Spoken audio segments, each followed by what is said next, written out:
सोमनाथ मंदिर को सबसे अमीर मंदिरों में से गिना जाता था, जिसकी वजह से हर बार समुद्र के रास्ते से जो आता वो ये कहता कि हम यहाँ सोना चढ़ाने आए हैं, लेकिन कई के मंसूबे लूटने वाले होते थे, जिसकी वजह से बार बार मंदिर को तोड़ा गया। आक्रांताओं ने इसे लूटा, लेकिन इसका अस्तित्व खत्म नहीं कर पाए। आज जमाने में मंदिर में 15,000 से 30,000 लोग रोज आते हैं, और यकीन मानिए अगर कोई बड़ा त्योहार है जैसे शिवरात्रि या बाकी सब, उस दिन 42 घंटे के लिए मंदिर खुला रहता है अपनी शयन आरती तक अगले दिन तक के लिए, और उस दौरान 1 से 2 लाख भक्त यहाँ आते हैं। सिर्फ यही नहीं, हर महीने प्रदोष होता है, यानी कि 13 तारीख को हिंदी कैलेंडर के अनुसार प्रदोष कहते हैं। उस दिन शुक्ल पक्ष हो या कृष्ण पक्ष, भीड़ उसी तरह रहती है, क्योंकि ये बाबा का दिन माना जाता है और महादेव कृपा करने के लिए उस दिन की पूजा पर जरूर प्रसन्न होते हैं। सोमनाथ मंदिर में गर्भगृह की ऊंचाई यानी कि ध्वज तक 155 फीट है। इसमें 130 किलो सोना लगा है और ये बढ़ता ही चला जा रहा है। हालांकि मंदिर को 3 भाग में बांटा जा सकता है: गर्भगृह, नृत्य गृह, सभागृह। सभागृह वहां जहां से आप जाकर पूजन अर्चन कर सकते हैं, क्योंकि मूर्ति को छूने की अनुमति होती नहीं है। कुछ दिनों पर इसकी अनुमति दी जाती है, कुछ एक क्षणों के लिए। हालांकि जो भीड़ आती है उसे कंट्रोल करना आज भी एक बड़ी चुनौती है, जिसकी तस्वीर बदलने की वजह से सुरक्षा के कई कारणों से न तो अंदर मोबाइल अलाउड है और न ही कैमरा। भगवान सोमनाथ के मंदिर में आकर अगर आप 12 ज्योतिर्लिंग के नाम लेकर अपनी प्रार्थना कर लेते हैं तो ये माना जाता है आपके सारे पाप दूर हो जाते हैं, क्योंकि 12 ज्योतिर्लिंग में ये पहला ज्योतिर्लिंग है। हमारे साथ हैं दीपावली और धवल। दीपावली और धवल की हाल ही में शादी हुई है और आए हैं बाबा के धाम में दर्शन करने के लिए, पूजा आशीर्वाद लेने के लिए। कैसा महसूस कर रहे हैं धवल? बहुत अच्छा महसूस कर रहे हैं, और हम जस्ट रिसेंटली मैरिड है।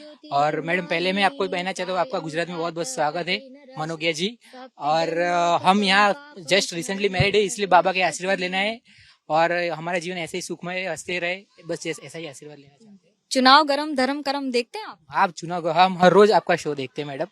और फर्स्टली अब गुजरात की बात की जाए तो डेफिनेटली हम कर्म के अनुसार ही हम वोट देंगे, जैसा काम हुआ है ऐसा वोट देंगे।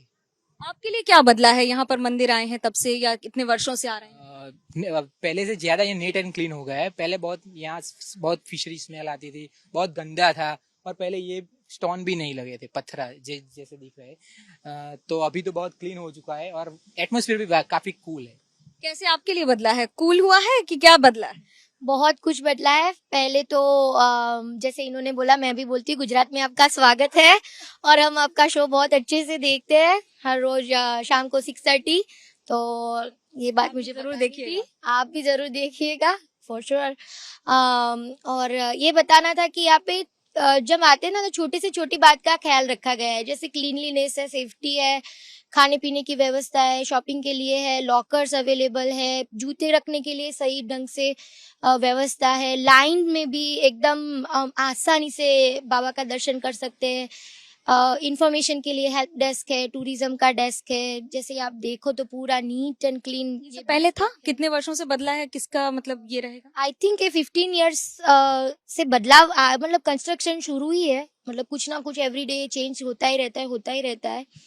तो मंदिर की इस बदली हुई तस्वीर से आने का भी मन ज्यादा करता है, ऐसा कुछ लगता है? For sure, for sure. और फिर ट्रेन में भी काफी कन्वीनियंसी है, वॉल्वो है, जीएसआरटीसी के भी खुद के स्लीपर कोचेस है और उसका बहुत नॉमिनल रेट्स भी रहता है। तो मतलब जो मिडिल क्लास लोग हैं, हम जैसे लोग, वो अफोर्ड इजीली कर सकते हैं। धर्म कर्म की बात कर रहे हैं तो धर्म और कर्म में क्या चूज करते हैं, क्या सोच के वोट करते हैं, क्यों? मैं ज्यादा धर्म को रखती हूँ प्रेफरेंस, और जो आदमी धर्म को मानता है वो कर्म भी सही करेगा मेरे हिसाब से। और कोई ऐसी बात जो आपको लगता है कि भगवान के मंदिर में आने के बाद पूरी हो जाती है? वो होती है कि एक पॉजिटिव एनर्जी मिलती है हमें। अपना काम तो हमें खुद ही करना है, भगवान एक गाइडेंस हमें देते हैं, एक एनर्जी देते हैं, क्योंकि ये सब तो उन्हीं का बनाया है। तो मतलब एक एनर्जी मिलती है। कभी तकलीफ होती है सोच कर कि इतनी बार सोमनाथ के मंदिर को तोड़ा गया, लेकिन जिस तरह से बनना था देर हो गई क्या उसमें? नहीं, एक्चुअली टाइम से, क्योंकि पहले तो ऑब्वियस ब्रिटिशरी रूल था, लेकिन जब से सरदार पटेल ने नेतृत्व लिया है तब से कंस्ट्रक्शन में बदलाव आया है, काफी कुछ बदल चुका है यहाँ पे।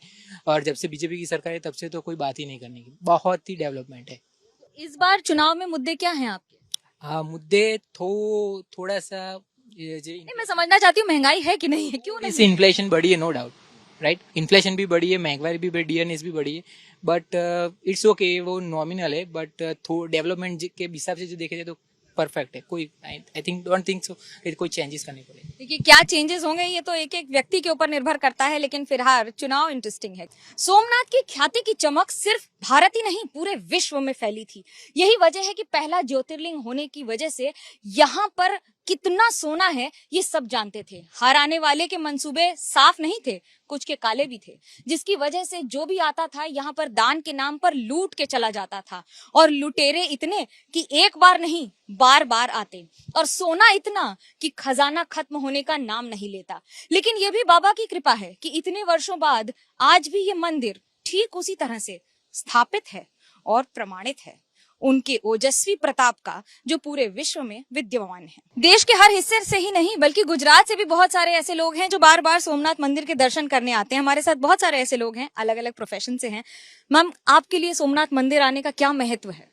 एक तो महादेव जी का सबसे पुराना मंदिर है और काफी चेंज हो गए हैं। मैं तीसरी बार आ रही हूँ, काफी चेंज है इसमें। क्या चेंज हुआ? क्लीनिनेस भी है और दर्शन भी बहुत अच्छी तरह से होते हैं।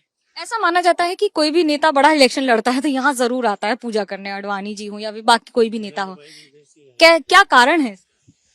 सोमनाथ का बहुत बड़ा महत्व है। Right from pre independence day से उनका ये है, एंड ये मंदिर का हिंदूज के लिए बहुत ये रखता है। वन ऑफ द 12 शिवलिंग्स का ये है, सो उसमें बहुत सारी श्रद्धा होती है, तो वो आते हैं। तो नेता सिर्फ आते हैं आशीर्वाद लेने या बाकी सब भी आते हैं? क्या महत्व रहता है? Ma'am, question is ke out of 12 Jyotirlings, Somnath is also having one of the most priority image for all of us. Myself being a Hindu, I do believe in this. वो धर्म की श्रद्धा का सवाल है। ऐसी भी नहीं है कि हम इलेक्शन लड़ने आए या कुछ मांगने आए हैं। Just for the mental peace as well as भगवान की कृपा पाने के लिए हम यहाँ आए हैं। दर्शन करना चाहते हैं कि there will be peace in life and everybody in the family is fine. धर्म और कर्म में वोट करते हैं तो क्या सोच के वोट करते हैं और क्यों? कर्म is very important rather than dharma, for the simple reason karma ultimately for a political party या तो पॉलिटिशियन के लिए इतनी अहमियत रखता है because he is doing something good for the public. So at that moment we don't look कि वो कौन सी नात जात से है। तो वो अगर अपने लिए यहाँ कुछ मानता रख के आते हैं, वो उनकी श्रद्धा का सवाल है। बट हम तो ऐसे करने नहीं आए कि हम दर्शन करते हैं कि आप लोग मोदी जी को वोट दो। अगर मोदी जी का काम इतना अच्छा है और हमको अच्छा लग रहा है क्योंकि ये तीर्थ में हम मानते हैं, तो हम उनके लिए वोट करेंगे।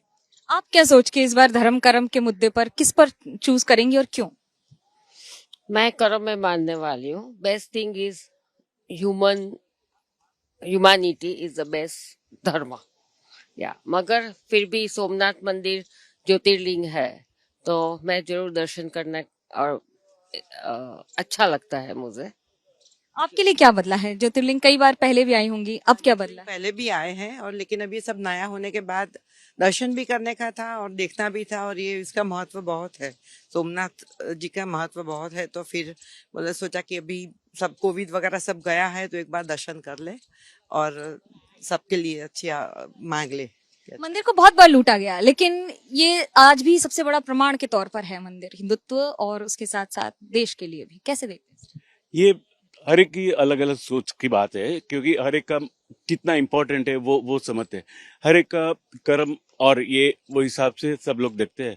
और ये देखो, मैम ने बताया कि कोविड के बाद ये हम लोग इधर सेफ है, तो इसके लिए भगवान की कृपा से तो उनके दर्शन के लिए आए हैं।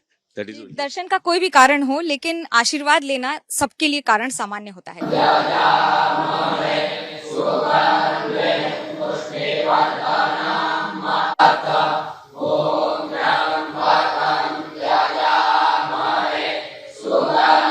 मुनियों ने समझी है, गुनियों ने जानी, वेदों की भाषा पुराणों की वाणी।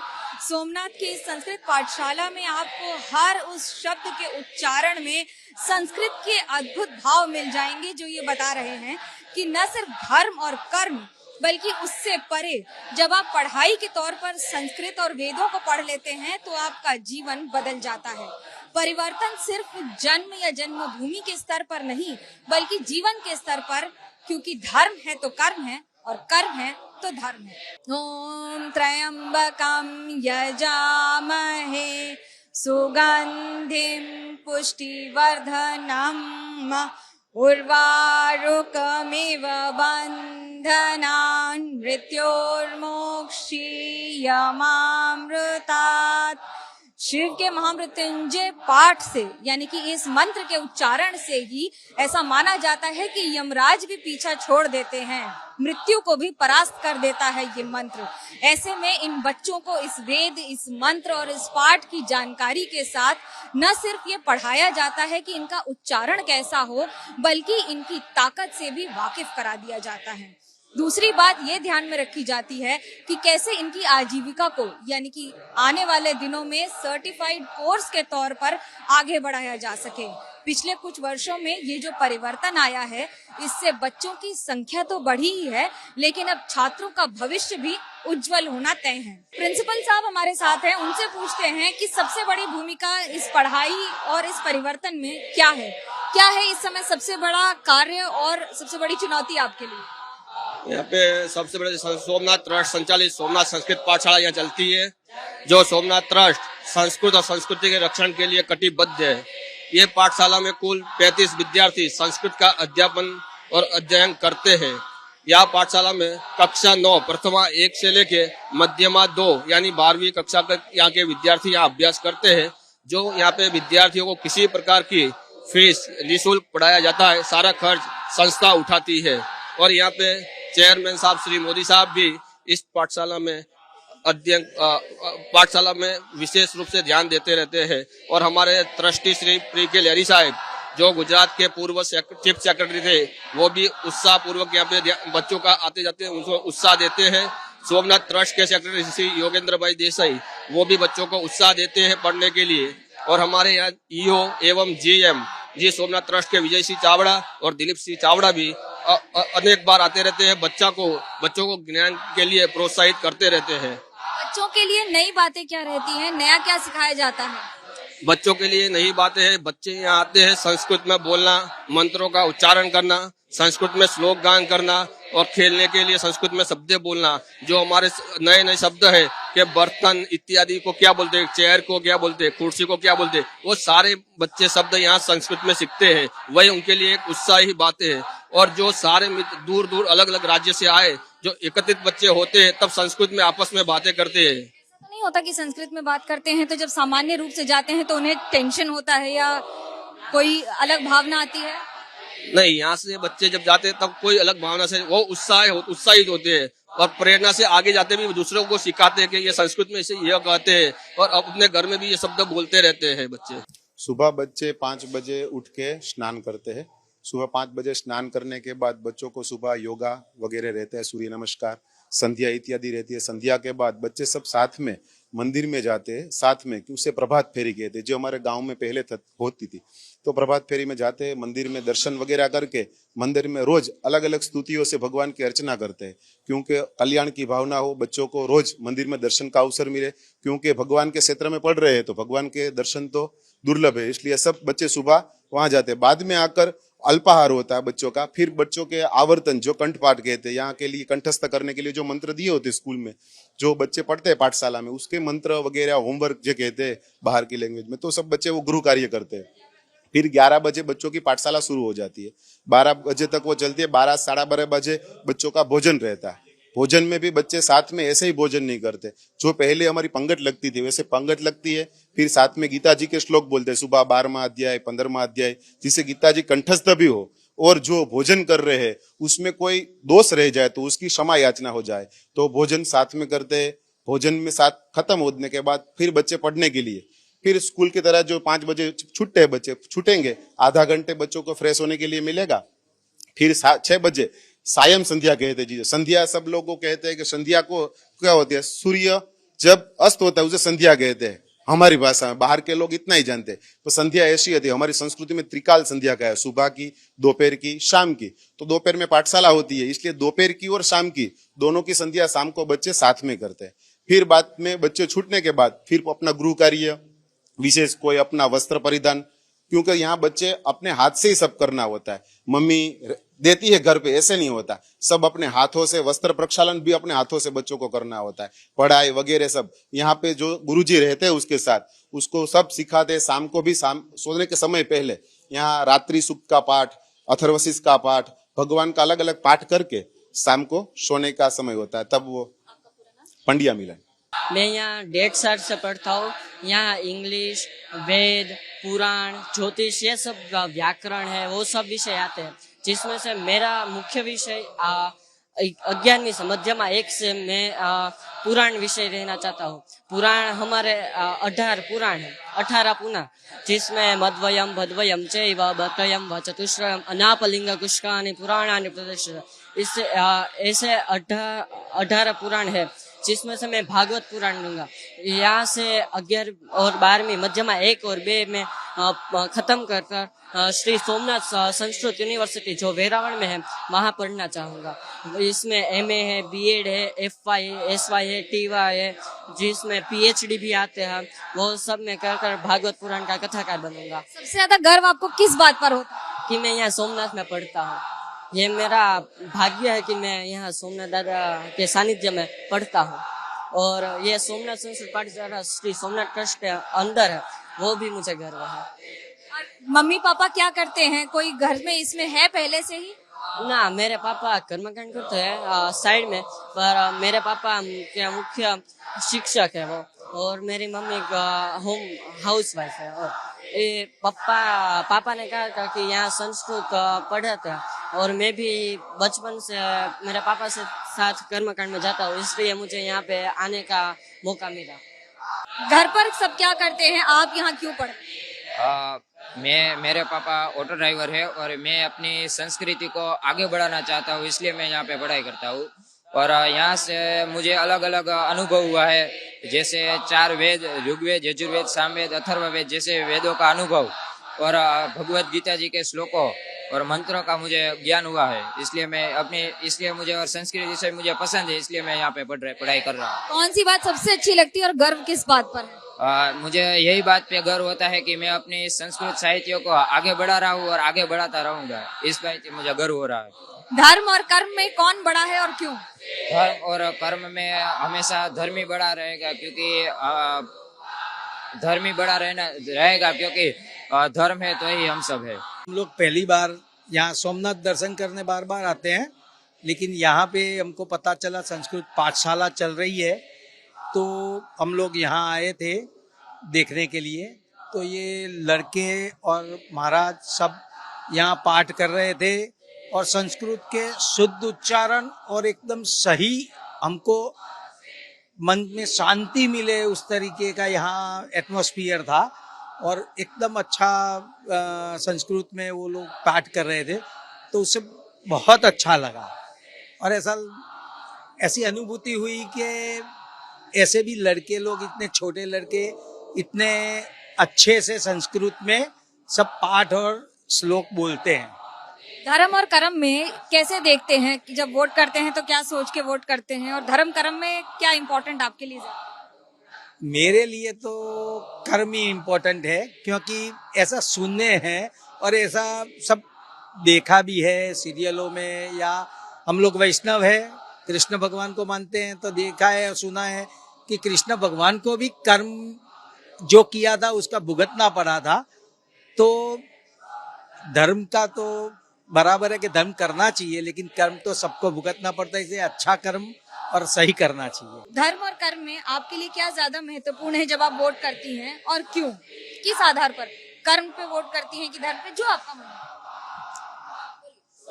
हमको यहाँ का जो आपकी यहाँ की संस्कृत पाठशाला है वो बहुत अच्छी लगी। उसका उच्चारण सही ढंग से किया गया है, और मुझे ये अच्छा लगता है कि धर्म करते हैं तो उससे आपको मालूम पड़ता है कि कर्म कैसे होते हैं। धर्म में तुम आगे जाओगे तो मालूम पड़ेगा कि कर्म सही रीत से करना चाहिए, नहीं तो नहीं मालूम होता आपको। मेरा नाम है तृप्ति शाह। करती हैं तो धर्म और कर्म में क्या ध्यान रखती हैं और क्यों? मैं वोट करती हूँ तो धर्म में, क्योंकि धर्म से ही आपको मालूम पड़ता है कि कर्म कैसे करने चाहिए, इसलिए धर्म को आगे ले जाना चाहिए। ऐसे बहुत सारे लोग हैं जो विदेश से आते हैं और जब मंदिर आते हैं तो यहाँ की धुन और रंग में रंग जाते हैं। कहाँ से हैं आप, यहाँ पर क्यों आए हैं और क्या महसूस किया? हम शिकागो से आए हैं और यहाँ आने का हमारा मतलब था सोमनाथ का दर्शन करने का। उसके बाद मेरे को संस्कृत में बहुत इंटरेस्ट है, वैदिक कल्चर में बहुत इंटरेस्ट है। वैदिक कल्चर हमारी संस्कृति है, वो संस्कृति को बढ़ाने का काम ये लोग कर रहे थे, तो मैंने सोचा मैंने इनको दर्शन करना है और इनको मेरे को धन्यवाद करना है कि जो हमारी संस्कृति हमारी धरोहर है उसको बढ़ाने के लिए काम कर रहे हैं। उसके लिए मैं यहाँ आई हूँ। आप कितने साल बाद आई हैं यहाँ पर और आपको क्या बदला हुआ दिखा? मैं वैसे हर साल आती हूँ, मगर सोमनाथ में मैं अभी 3 साल के बाद आई हूँ।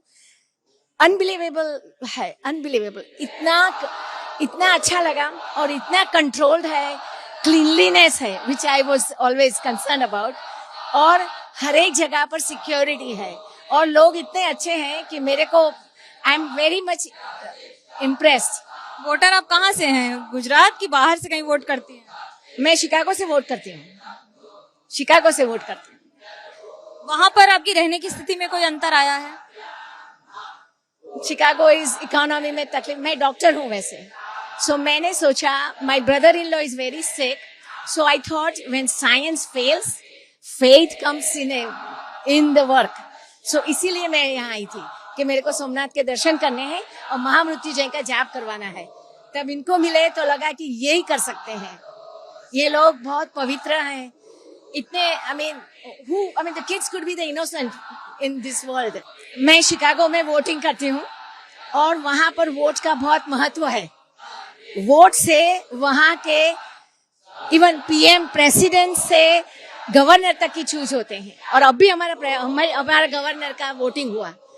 हर एक आदमी वोटिंग देने के लिए वहाँ बहुत ज्यादा तैयार रहते हैं। It's very important, it's a asset that you can use it for better government and better living for everyone. पहले वोटिंग की अरेंजमेंट नहीं थी, मोदी साहब के आने के बाद हमको वोटिंग का अरेंजमेंट मिली है और वहां से कर सकते हैं, बैठे बैठे घर से ही ऑनलाइन जाकर हम वोटिंग कर सकते हैं। वो मोदी साहब का बहुत बड़ा हमारे ऊपर एहसान है। कैसे? क्योंकि हमें पहले वोटिंग का वो ही नहीं था, वोटिंग हम नहीं कर सकते थे इंडिया के लिए, मतलब वहां तो कर ही सकते हैं मगर यहाँ के लिए हम नहीं कर सकते थे। उन्होंने ऑनलाइन वोटिंग हमारे लिए किया कि जिससे हम कर सकते हैं। हमारे पास ड्यूअल रेसिडेंसी है, तो हम यहाँ के भी लिए कर सकते हैं, वहाँ के लिए भी कर सकते हैं। उससे क्या अंतर आता है आपकी जिंदगी? ये आता है कि हमारा जो बेटर इंडिया का जो प्लान है, जो बेटर इंडिया बनना चाहिए, वो वोट करेंगे तभी मिलेगा हमको। वोट हैज ए पावर, वो पावर हमें यूज करना है हर एक व्यक्ति को। इस बार आपके मुद्दे क्या होंगे वोट करने के पहले? मेरे मुद्दे होंगे mainly education for everybody and also a better arrangement for every human being and cleanliness very important and अभी जो कोविड में मोदी साहब ने किया सभी को वैक्सीनेशन का, वो very important part है।